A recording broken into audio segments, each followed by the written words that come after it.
고마움을 표현하는 사람. 나는 나의 작은 소득에서 10%를 이웃에게 보내주는 것을 늘 실천하고 있다. 크리스천이기 때문에 교회 헌금을 해야 하지만 나는 꼭 교회만 해야 된다고 생각하지 않고 사회에 나누는 것도 헌금이라고 생각하고 있다. 여러 단체나 기관, 개인에게 후원해 봤지만 감사를 표현하는 사람은 5%도 되지 않았다. 받았는지조차 알지 못하는 사람들에게 지속적으로 후원하기는 쉽지가 않다. 그리고 한 달이라도 쉽게 되면은 전화가 빚쟁이처럼 오는 기간도 있었다. 그런 기간에 또 보내고 싶은 사람은 아마 없을 것이다. 물품을 기부하다 우연히 알게 된 복지관이 있는데 그 복지사는 여러 번 나에게 문자를 보내거나 전화를 보내서 감사를 했다. 심지어 그 기관장님을 나에게 소개시켜서 직접 만나서 인사를 하기까지 했다. 내가 드린 건 너무나 소박한데 그들에게 보내온 것은 너무나 거창한 감사라서 나는 몸둘 바를 몰랐다. 지금 수입이 많이 줄어들 수 있는 형편이 많이 안 되지만 그래도 꼭 기억하고 있는 단체가 있다면 바로 이 복지관이다. 감사를 넘치게 하는 사람에게 어떻게 더 주고 싶지 않을까? 없는 것까지 긁어서 주고 싶은 것이 바로 인간의 마음이 아닐까? 선택은 감정이 아니다. 아무리 노력해도 살이 안 빠지길래 이러다 평생 통통하게 살다가 가는 게 아닐까? 라는 두려움까지 들더라고요. 그래서 내가 아무리 노력해도 되지 않으니까 다이어트에도 지식이 필요하다 생각해서 책을 읽었습니다. 한 권 읽고 나니까 다이어트에 대한 명확한 것이 들어오는 게 있었고 그 근거를 실천하기 시작하였더니 6개월이 안 돼 살이 빠지기 시작했습니다. 그래서 결국은 10kg를 감량하게 되었습니다. 음식하는 것도 살림하는 것도 인생 사는 것도 모든 것에 지식이 필요하다는 것을 느꼈습니다. 저는 부동산에 무지해가지고 전혀 아무것도 알지 못했는데 어느 순간 부동산에 대해 좀 알아야겠다고 생각해서 일단 일주일 정도 공부를 나름 해보았는데 명확하게 들어오는 것이 있더라고요. 그리고 나서 저희 앞으로 어떤 주택으로 살아야 되는지에 대한 결정을 하는데 아주 결정적인 한 방이 되어 주었습니다. 미래의 살집을 결정해야 하는 순간이 왔는데 여러 가지 것들이 걸려 혼동스러웠는데 제가 명확하게 제시한 것을 근거로 남편을 결정하게 만들었는데 잘 선택한 것 같다고 두고두고 칭찬하더라고요. 그리고 앞으로는 중요한 문제에 대해서는 내가 결정하면 따르겠다라는 이야기하는 말까지 들어 기분이 너무 좋았습니다. 우리는 죽을 때까지 모든 영역을 공부해야 하는 것 같습니다.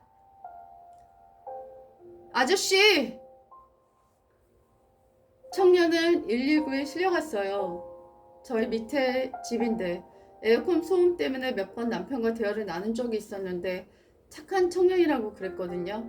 그런데 어제 속옷만 입고 공포에 질려가지고 눈이 빨개져서 뛰어내리려고 하니 막으려고 연로한 어머니께서 베란다에 누워 몸으로 막으니 우리 위층을 향해서 누구 아저씨 경찰 좀 불러주세요 이렇게 외쳤는데 자신의 분노 조절이 안 돼서 떨어질까봐 공포에 질려 울고 있었습니다.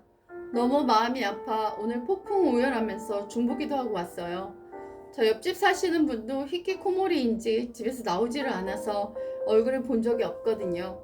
그분이 얼른 빛으로 나와서 사람들과 더불어 현실의 삶을 살아가셨으면 좋겠습니다. 요즘은 힘든 삶을 살고 있는 분들이 많은데 특히 정신적으로 힘들어하는 분들이 많은 것 같아요.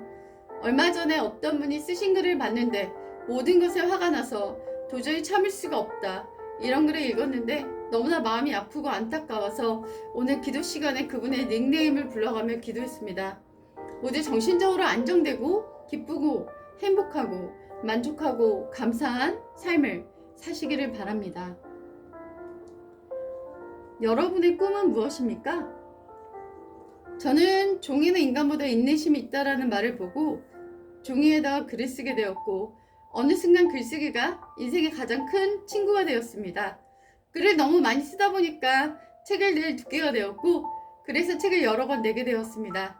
그런데 어떤 분이 저에게 이런 댓글을 달아주셨어요. 저는 늘 님의 글을 읽어왔습니다. 아주 오랫동안 써주신 글들을 하나도 빼놓지 않고 다 읽었어요. 하지만 저는 댓글을 달지 않았습니다. 그치만 이제는 댓글을 달아야겠다는 생각을 했습니다. 님의 글이 제 인생에 영향을 미치기 시작했으니까요. 그러니까 계속 그 글을 써주시길 바래요. 님의 글에 다른 누가 뭐라 하더라도 전 당신의 글에 영향을 받은 한 사람입니다. 정확히 이 댓글이 내 삶에 굉장한 변곡점을 주었습니다. 누군가의 삶에 변화를 줄 수 있다는 것이 제게는 굉장한 의미가 되었습니다. 제 꿈은 신춘문예에 당선돼서 사회적 약자들을 주인공으로 글을 쓰는 작가가 되는 것입니다. 하지만 5,000대 1을 뚫을 자신은 이제 없습니다. 그래서 이제는 단 한 사람에게라도 좋은 영향을 미치자는 것이 저의 꿈이 되었습니다. 그 꿈이 바로 나로 하여금 문화에 빠지게 하는 것 같습니다. 여러분은 어떤가요? 전 요즘 잘 안 되고 있습니다. 이 세상에서 제일 중요하다고 생각하는 것을 꾸준히 지키려고 노력하면서 하루하루를 보내고 있다. 그래서 내가 중요하게 생각하는 루틴을 마치고 집에 돌아오는데 전화 한 통화를 받는다. 속상한 내용이다. 새로운 레시피의 요리를 집에서 하는데 카톡 하나를 받는다. 또 속상한 내용이다. 열심히 해도 열매가 오지 않는구나. 꾸준히 열심히 노력하면 항상 좋은 결과가 올 줄 알았는데 꼭 그것만은 아니다. 배우고 싶어서 어떤 교육이 신청했다. 그 강상하는 말의 첫 구절을 듣고 그만 들어야겠다라는 생각을 했다. 자기는 원래부터 잘한다라는 이야기를 시작했기 때문이다. 그 사람이 소개해준 사람 2명의 강의를 찾아 들어보았다. 그 사람과 매우 비슷했다. 저런 마음으로 저런 언어를 내뱉는 사람도 잘 되는데 나는 왜? 라는 생각이 내 머리를 휘젓는다. 요즘 나는 잘 안 되고 있다. 그래서인지 내 마음에 많은 감사가 차오르는 것이 느껴진다. 심지어 나는 이런 말도 했다. 층간소음에도 감사합니다. 내 말을 듣고 주변에 있는 사람이 적잖이 놀라는 표정을 짓는 것을 보았다. 오른쪽 귀의 청각을 50% 잃은 나는 최근에 층간소음이 들리는 것을 듣고 감사하다는 생각을 많이 했다. 노인들이 왜 크게 이야기하는지 비로소 깨달았기 때문이다. 읽고 나서야 읽기 전에 얼마나 많은 것을 누렸고 많은 것을 가졌는지 알게 된 것이다. 나는 지금 안 되고 있는 것이 비로소 내가 더욱더 성장할 수 있다는 것을 많이 깨닫고 있다. 재난이 올 때 누구를 탓하기보다 내 삶을 돌아보며 내 탓은 없었는지를 돌아봐야 할 때 성숙이란 자기가 원하지 않는 곳으로 이끌려가는 것이다. 헨리 나우엔.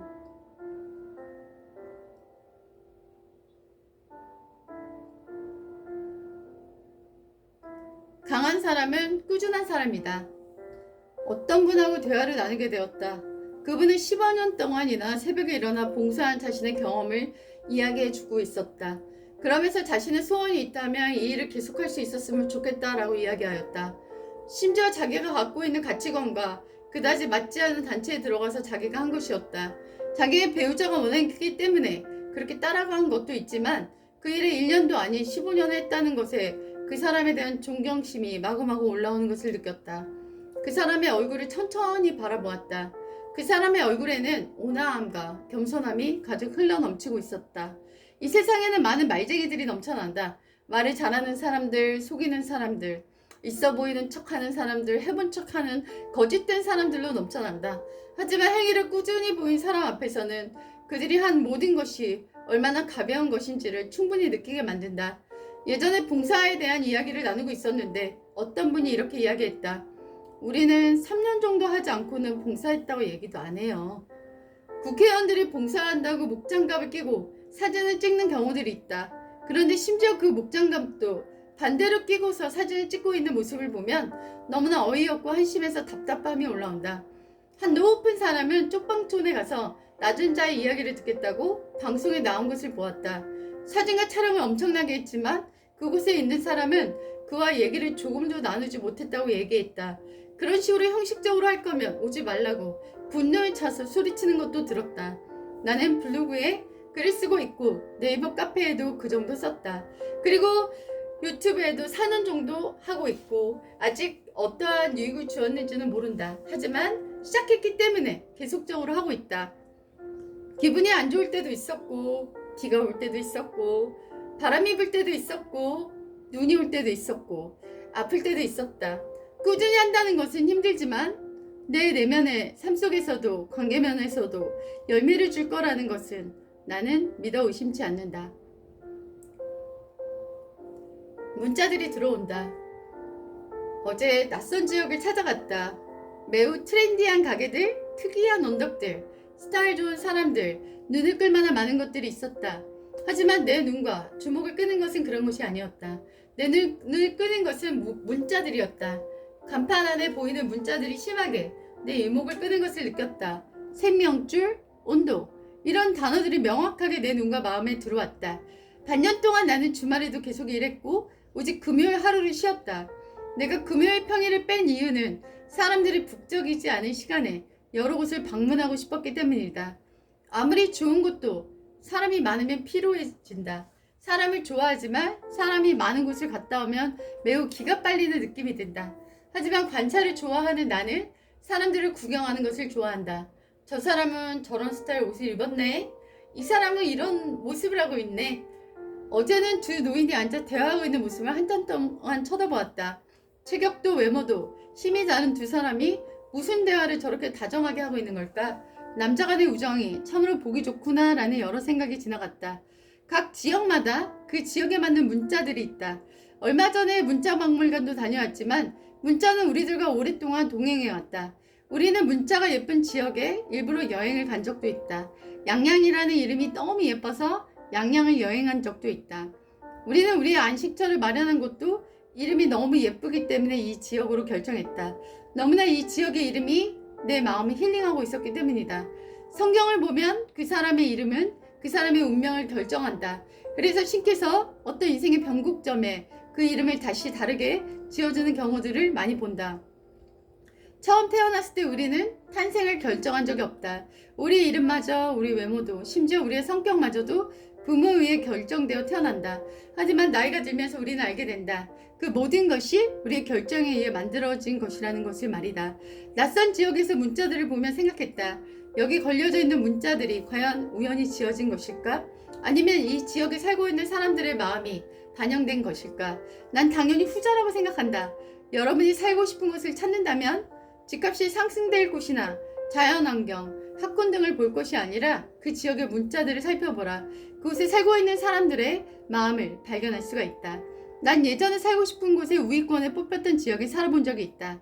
하지만 그곳을 살았을 때 나는 엄청 피폐한 마음을 가진 사람들과 많이 만났다. 그리고 5년이 채 안 되어서 그 지역을 너무나 떠나고 싶었다. 유명하고 집값이 높다고 해서 좋은 것은 아니다. 좋은 마음이 많은 사람들이 사는 곳이 진정 좋은 곳이다.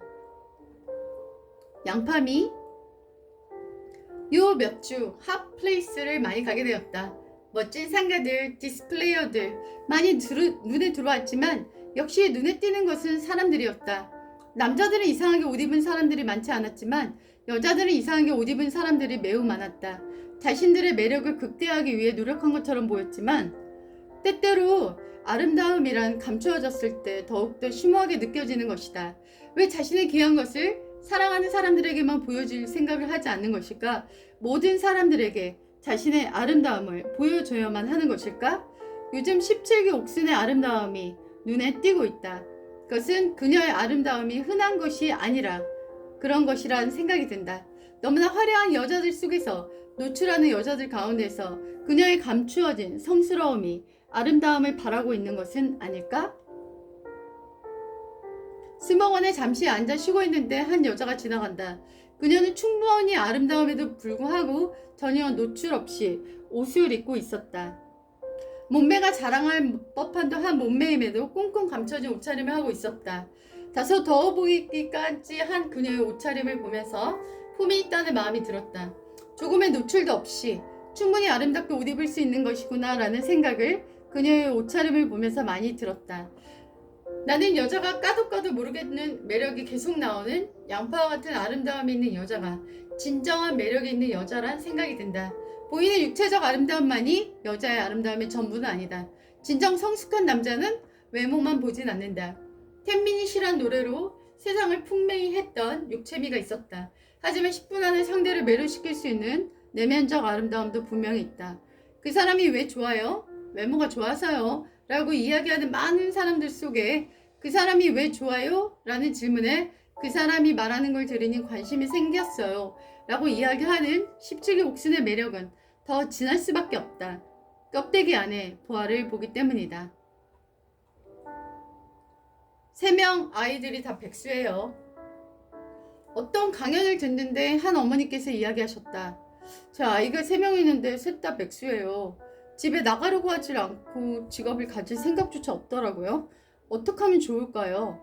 그러자 강연자가 여기 오실 게 아니라 오은영 박사에게 가셔야 될 거 그랬나 봐요 라는 이야기를 해주었다.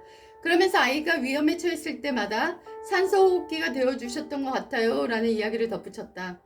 성경에는 젊은 아이들을 훈육하라는 이야기가 많이 나오며 심지어 엉덩이를 때려도 아이는 죽지 않을 것이라는 극단적 표현까지 나오는 것을 읽었다. 모든 시대의 문제점은 훈육의 증발이 아닐까라는 생각이 든다.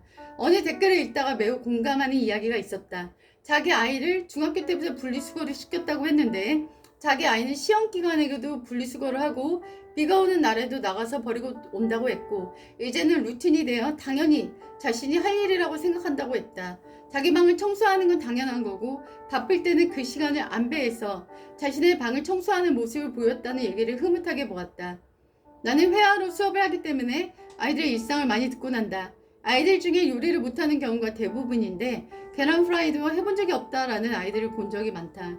내 인생에서 성과를 냈을 때는 간절했을 때고 간절한 마음이 들었을 때는 내가 뭔가 결핍이 있었을 때라는 생각이 든다. 결핍을 경험해보진 않은 아이들은 간절함이 생길 이유가 없다. 아이들이 간절함을 느낄 수 있는 순간은 결핍의 부족을 경험했을 때이다. 또 다른 분의 댓글을 읽다가 많은 생각이 지나갔다. 그분은 알바도 해본 적이 없을 만큼 일을 하지 않았는데 갑자기 아빠가 암 진단을 받고 일을 못하게 되자 바로 취업했다고 했다.